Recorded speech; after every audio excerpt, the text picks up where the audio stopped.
Welcome to our Best Practices in Leadership Series podcast. The title of our session today is How to Give Feedback. My name is Charles Rogel, and I'm the Vice President of Products and Marketing for DecisionWise. I'll be moderating our podcast today. My guest is Darrell Harmon. Hey, Charles. Great to join you today. Darrell earned a Master of Organization Behavior degree from the Marriott School of Management at Brigham Young University. He holds several certifications in corporate training programs, including Master Trainer with Vital Smarts on crucial conversations, crucial accountability, and also influencer training, among many others. He has over 20 years of experience in consulting, corporate training, organizational development, coaching, and human resources. And here at DecisionWise, he's been coaching a lot of people lately on 360-degree feedback and giving a lot of feedback to these individuals as well. DecisionWise, we specialize in conducting 360s and also coaching leaders on the results. This session is also based on one of the modules of our leadership training programs. So, Darrell, why this topic, how to give feedback? Well, as you know, Charles, this is not only part of a core part of our business, but it's a very popular topic. And what we're going to talk about today really are the ways to give people feedback face-to-face. Okay. Rather than a 360, it's if I have some feedback for you, how do I do that? And so it's not structured like a 360 might be. This is just not ad hoc in a way, yeah, off the cuff. In a way, although I'm going to share some tips and some structures for people to do this, to think about feedback, because I find that a lot of times, we have something on our mind, but we do this quick calculation. When I think about speaking up, I do a quick risk-reward analysis. And I think, okay, if the risks are higher than the rewards, then I'm probably not going to speak up. And most people conclude that at least about some things in their lives. Yeah. There's some things that I can tell you, some things I can't. And of course, what we're going to focus on today is how do we actually maybe give that feedback a little more often, the tougher kind of feedback. Right.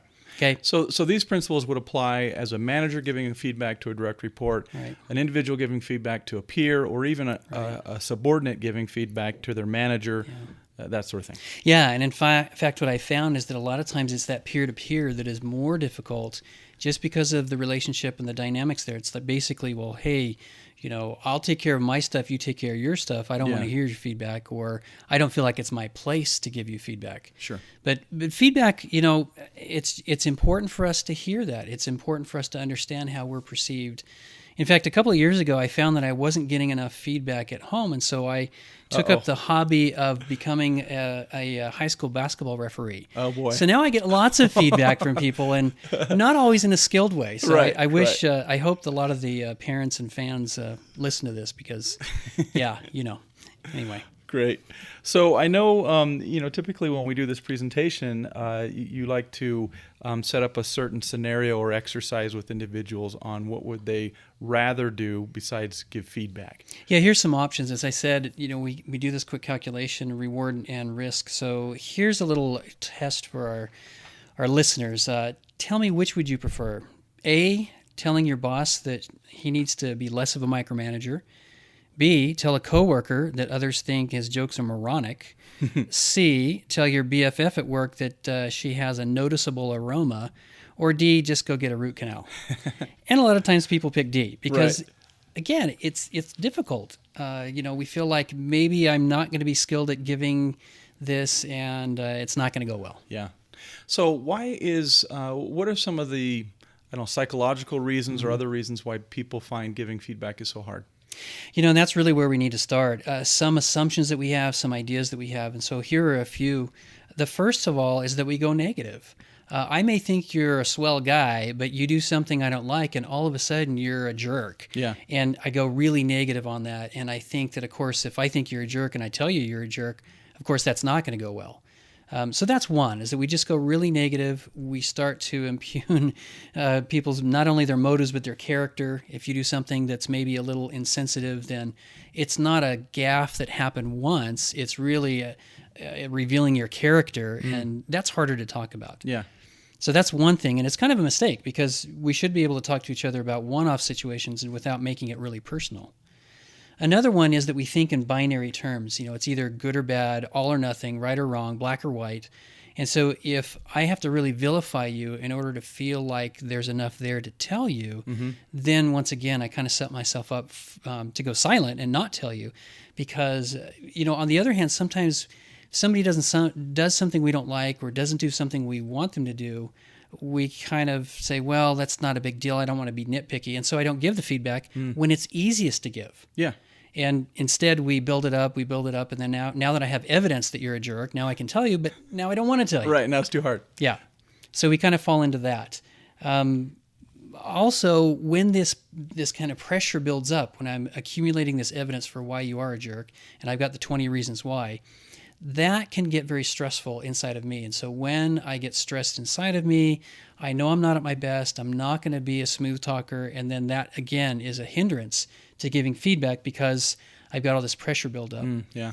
And then finally, a lot of times we just start with a conclusion.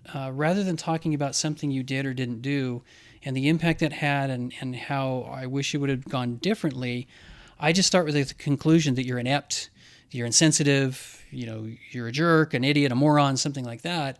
And when I start with that conclusion, rather than exploring the behavior, the issue, and working through it, when I start with that conclusion about you, once again, I get deterred because I think, I can't bring that up. Right. And there's no point because it'll never change. That's right. That's a great point. So I know you like to explain or at least dissect this a little bit more by talking about the roles and responsibilities of the person giving the feedback and the person receiving the feedback. Right. Obviously, when we're giving feedback, there are two parties. There's the giver and the receiver. So to keep in mind, the overall role of a giver should be to motivate somebody, to guide somebody. So if I see something that you did that I don't like, I want to give some helpful advice and do it in a way that is respectful and motivating ultimately, so that hopefully you change. So think about your intentions when you're giving Absolutely. feedback. And in fact, to that point, my intention shouldn't be selfish, basically. It shouldn't be, well, I want to get this off my chest. Venting. Exactly. Another reason that will kind of hold me back could be because then I kind of feel like, well, you're not going to be interested. In fact, you probably won't be interested if I'm just venting. So the role of me as the giver of feedback should be to give you some helpful advice, guidance, and to do it in a way that's motivating. Excellent. On the other side then, if we're the recipients of feedback that isn't maybe given skillfully, what we want to do is to learn and improve. So even if the feedback isn't given well, Someone's venting at you. right, you can still benefit from that. You can still, you don't have to wait around for the skilled feedback giver to come along. Yeah. You can actually say, all right, I get it. This person's venting. They're upset. They're probably overstating the problem. Nevertheless, if my goal is to learn and improve, I can still take something valuable away from that. So that kind of leads us, you talk a lot about, or you touched on the idea of emotion being tied to this process. And I know you like to talk about how the SARA model kind of fits into this process. Right. So SARA is an acronym that we use, and we borrowed this idea from the grieving literature. And in fact, SARA stands for shock, anger, resistance, acceptance, and hope. And it's kind of the emotional roller coaster that we go on. We start initially with the feedback. If it's feedback that's very surprising, and we'll talk in a minute about why feedback is sometimes surprising. But initially, it's very normal to be a bit shocked. I see this with the 360s that we deliver. Sometimes people have a very different self-image than others have of them.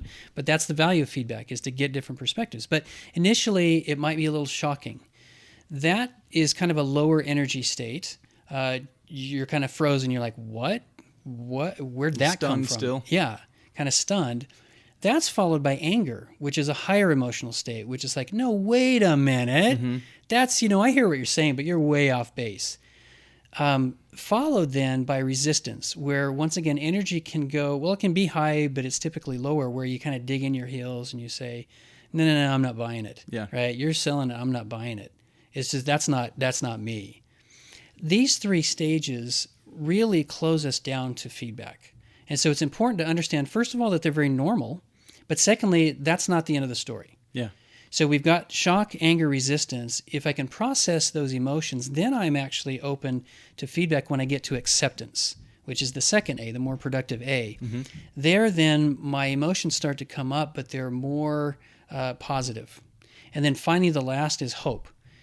Once I'm able to process the shock emotionally, maybe the anger and whatnot, and I'm able to actually hear the feedback, think about it, and as I just talked about, the role of the recipient of the feedback is to learn and improve, I can usually pick out at least some nuggets to say, okay, that's how I'm being perceived.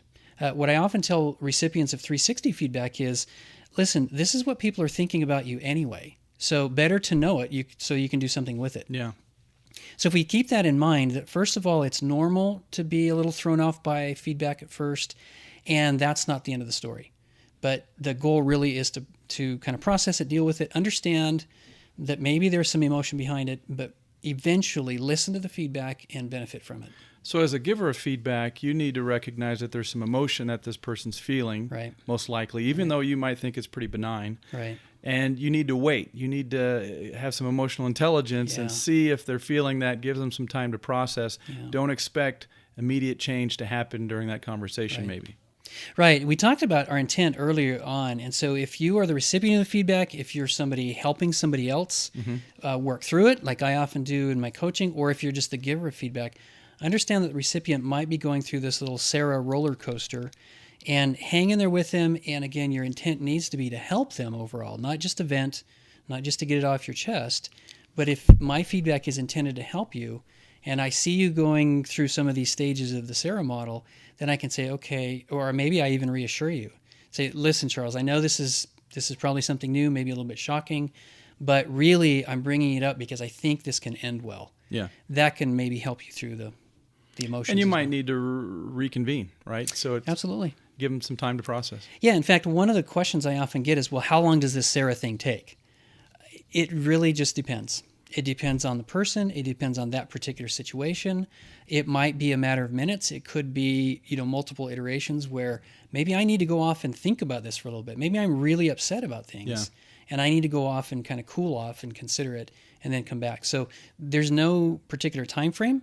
It's just these are some stages that we often go through when we encounter some big change that catches us off guard. So what are some of the best practices in giving feedback, the steps? Well, there are some steps that, and these are at a broad level, and we'll drill down into them in a minute. But overall, giving feedback, what you want to do first of all is give the context for the feedback. So if I thought that you maybe said something inappropriate at a team meeting, I'm not just going to say, wow, you have no social skills, do you?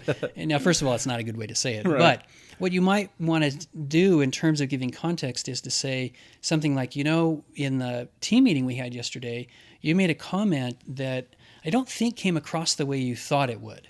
And so I'd like to give you my perspective on that. So I'm just giving the context. I'm kind of telling you, here's what this is about. And once again, this is to help you understand that I'm not talking about you in general. I'm talking about a particular situation where I'd like to give you some feedback on that. So giving the context first. The next step then is to express my good intentions. And that is, as I just said, that, I think this is something that I'd like to give you some feedback, and I think this is something that could be helpful. Yeah. I need to convey to you that I'm not just venting, I'm not just getting this off my chest, but I'm actually sharing something that at least I think would be helpful for you. So with those two things, then I can now share my perspective, give my feedback, because I've set the stage to let you know that here's the ballpark we're playing in, basically. Here's the context, and here's my intention for bringing this up. Mm-hmm.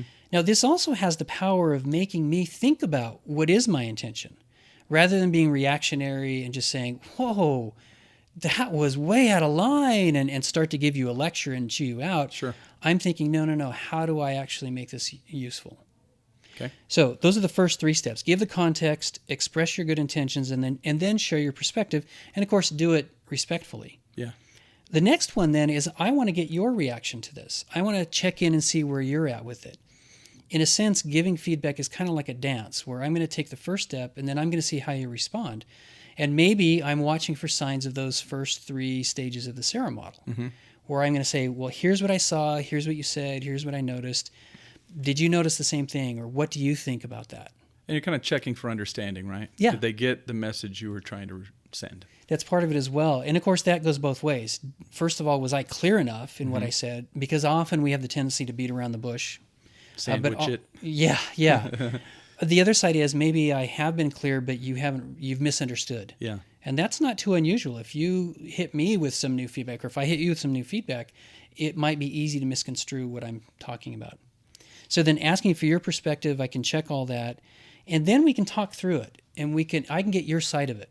Maybe I misunderstood your intent in doing whatever it was you did. And so we can decide, all right, was that a good thing, a bad thing? If it was a bad thing, where do we go from here? What lessons do we learn? Do you need to go make things right with somebody? And then follow up and then find out, how things went. So I'm thinking largely in terms of, corrective feedback. It may be a supervisor to a direct report, but it could be peer-to-peer. It could be direct report to supervisor.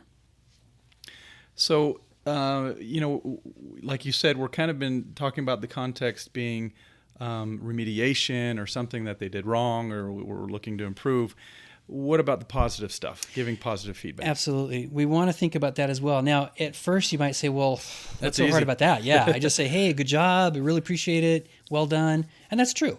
I mean, that's the easy stuff. But I've come up with a little acronym, the acronym of SPICE, that I like to use to cover 5 different steps or elements of really good positive feedback. Okay. Some of them will be obvious. None of them really are rocket science. But let me run through those very quickly. The first one is to be specific, and that should go without saying. But rather than saying, "Hey, good job," I might want to be a little more specific than that and say, "You know what? I really appreciate the way that you pulled the team together. You talked to us about what was going to happen, and things that may just be obvious to most people. I want to tell you specifically what I liked about what you did." Yeah. And I'm going to do that for a couple reasons. Number one is I want you to know that I was paying attention. And this isn't just a, hey, attaboy, way to go, but it's really, I was watching, you did something great, and I want to tell you about it. The other side of that as well is, particularly if I'm a manager, but again, this could apply in any context, I want to tell you specifically the kinds of behaviors I appreciate and hope that you do again. Yeah, and this kind of requires you to be attentive. It right? does. To notice things like my wife is always telling me, and notice the little things, and then make a comment about it. Right, absolutely. There's a lot of power in that, and it's a good start.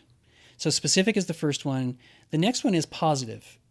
Sometimes we have the tendency to take a little back, where I'm going to pay you a compliment, but I don't want you to get a big head, so I'll say, but, Yeah. right? And so I don't want to say, hey, good job, but you also could have, because we can cover that in the next skill set, which is giving more corrective feedback. But when you're giving a compliment, positive feedback, just keep it positive. Okay. So make it specific, keep it positive, and then talk about the impact. And that really reveals that I was paying attention, and it really tells you why this is so meaningful. It's easy to give a high five and say, hey, well done. But if I say, I really appreciate the work that you put into that presentation, I think that it really helped people understand the new product that we're launching, and it helped them understand their role in it. Now, not only do you really get what I'm talking about, but how does that make you feel if I'm that specific about things, about the impact? So that's the I. The C then is current. So keep it, do it soon. Don't say, you remember back in 2009 when you did that one webinar and it was so great. You're like, a lot of water under the bridge since then. Yeah. In fact, I gave a presentation along these lines just the other day, and one of the leaders afterwards said that he really appreciated this aspect because he said he had been in the habit of gathering up all the good news of people, and he would keep a little file and say, Charles did this well, and then Charles did this well. And then at maybe a semi-annual or annual review, he'd sit down and deliver it all. Well, the person would say, I don't even remember that. I don't even remember that. Exactly. So much more powerful, much more reinforcing if we give it soon after it's happened. Yeah. It doesn't have to be immediate, but sometime within memory's reach. And then finally, effort. So the last one is reinforce the good behaviors, the effort that went into it. Now, this is based largely on work by Carol Dweck, who's a professor out at Stanford. And what she has found, essentially, in fact, she wrote a book called Mindset, in which she talks about the research she did with kids. And so let me give you an example. If your 5th grader comes home and she's aced her math test, typically as a parent we would say, oh, sweetie, way to go. You aced your math test, you got them all right, you're so smart, you're so good at math. And that's very reinforcing, and it sounds all positive. Yeah. But what she found is when we reinforce how smart people are, how naturally good they are, they get in their minds, oh, I'm good at that. That's why I did well on this particular project or test. Well, what happens when she graduates from 5th grade to 6th grade? The math gets harder. She misses a couple on her next test. Now that self-image she has of herself as smart and good at math is starting to crack and maybe shatter because the evidence is going in the other direction. Now that creates what Dr. Dweck calls a fixed mindset. meaning I'm good or I'm bad, I'm smart or I'm not. And that's not a healthy mindset. Rather, what she recommends is what's called a growth mindset. And so going back to the fifth grader, I may say, sweetie, look at this. You aced your math test. You worked so hard to do that. I really think that you did well because you worked so hard at it. Now, that work ethic is something that she can transfer to the sixth grade when the math gets harder. And when she misses a few items, she's not devastated. She doesn't have the impression now, oh, I'm no good at math. She just says, oh, I need to work a little harder. It's okay for me not to be perfect because that doesn't really challenge my self-image. Yeah. So that's kind of a long explanation for the E, but the effort in giving feedback is to acknowledge that somebody put in a lot of effort, to appreciate that. And here's a little bonus on the E. Sometimes we don't know the effort they put in. And so a powerful thing to do is to say, Charles, I really appreciate that presentation you gave. It helped the team understand their role in it, helped to clarify a lot of questions about the product we're going to launch. And I know that must have taken a lot of work. What did it take for you to get that, to pull that off? What kind of resources did you have to pull together? What kind of research did you have to do? And get you to tell me. And that's another positive moment where you're able to not brag, but you're able to say, hey, here's what I did. Stayed up all last night. That's right. And if you did, then I can say, you know what, I really appreciate it. Yeah. I think it really paid off. Yeah. And so now you're feeling a little less grumpy about having to stay up all night long because I've acknowledged the contribution that's made. Sure. Right. So let me review this again. So giving positive feedback, the SPICE model here is be specific, positive, explain the impact, keep it current, and then describe the effort or reinforce the effort or complement the effort. Right, exactly. So let's move on then to giving redirecting feedback or maybe negative feedback or whatever we want to call it. Right. So to do this is the riskier, obviously, of the two. And to do this, we really need two skill sets, an internal skill set and an external, if you will, or maybe a mental skill set and a verbal skill set. Mm-hmm. We'll start with the internal one, and that is getting our hearts, our minds in the right condition to actually speak up. And I really love the wisdom in an Abraham Lincoln quote. Mm-hmm. He said, "He has a right to criticize who has a heart to help." Now, what he's saying there is that really I don't have a right to criticize or to give redirecting feedback until I'm trying to be helpful. Mm-hmm. And I alluded to that earlier, actually, in our conversation, where what you want to do as a giver of feedback, if it's tougher feedback, is to basically put yourself in the position of an advisor, a helper, a supporter, not a critic, not a judge. You don't want to put the person on the spot. So that's the basic mindset. Now, how do we get there? 3 questions to ask yourself, and of course to answer. The first one is, well, what would make me do that? So let me take a different example. Let's suppose that you, over the past month, have shown up to work late. Let's suppose we're supposed to be here at work at 8 o'clock. You've been showing up between 8:15, 8:30, 8:45, and you've done that 3 times in the past month. And I'm starting to become concerned. And so what I don't want to do is go negative and say, gosh, you're kind of slacking, aren't you? Yeah. You lost the thrill is gone and you've lost your passion for your job. I mean, I don't want to get into a critical mindset, but nevertheless, I want to bring this up. So what I might do is humanize you by saying, okay, let me put myself in your shoes. What would it take for me to come in late that many times in a month? Now, I want to be clear. I'm not giving you an out. Yeah. I'm not giving you an excuse. Great. So around giving redirecting feedback, you also have another model or acronym. That's right, a little acronym that goes along with what I was just talking about. And so that the internal work is just to get me calmed down so that I don't lash out, I don't judge you, I don't criticize you. Kind of take the emotion out of it. That's right, kind of take the emotion out of it from my standpoint. And then when I open my mouth, I've got 5 little skills here that we can use that make up the acronym SAY IT. Okay. So if you have a tough message, go ahead and say it. So the S stands for starting objectively, just the facts. And as I mentioned before, if you're showing up late, I'm not just going to say, wow, you're kind of slacking on the job, or gee, looks like you've lost interest, right? I'm not going to go to my conclusions. I'm going to start with the facts. Mm-hmm. And so I might say, Charles, I noticed over the past 3 or 4 weeks that about 3 times you've come in pretty late to work. One day it was 15 minutes late, another day 45 minutes late. And so I'm just going to start there. I'm not criticizing, I'm not judging. I'm just saying, here's what we're talking about. Here's why I'm concerned. It sort of justifies my feedback because I'm not just making this up. Yeah. Okay, so start objectively. Then I add, to finish out say, it's to add your perspective. Okay. So in this case, I'm adding my perspective, but that makes it wrong, messes up my acronym. So start objectively, then add your perspective. So when I say you've been late 3 times, I'm starting to get concerned that, and we were just talking about this, you're missing calls. Yeah. People don't know where to find you when they need you. Here's my perspective. It's really the reason why I'm giving the feedback. So I start with the facts, and then I'm going to share now my concern. Okay. The next one then, the I in say it, is to invite other perspectives, other facts. And again, we talked about this conceptually just a minute ago. But then I'm going to say, so help me understand what's going on, Charles. So yeah, one of my kids has been sick all week, and I've been up all night with them, and Right.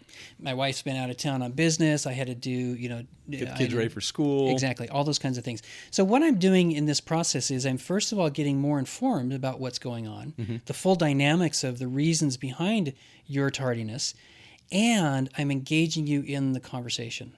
I'm not just saying, sit down, listen to what I have to say, fix it. Yeah. Right? You're messing up. You got to fix it. I'm really engaging you in this process because ultimately I can't change your behavior. I need you to change your behavior. Sure. So that's why I invite you. And then the last letter is T, together, decide what to do. So we can talk through, now that I have a fuller picture of why you're doing it, now that you understand that this is on my radar and I'm concerned about it, we can discuss, well, where do we go from here? Okay. So let me ask you a question then. How does this change at all when you are giving feedback to your boss or someone above you in authority?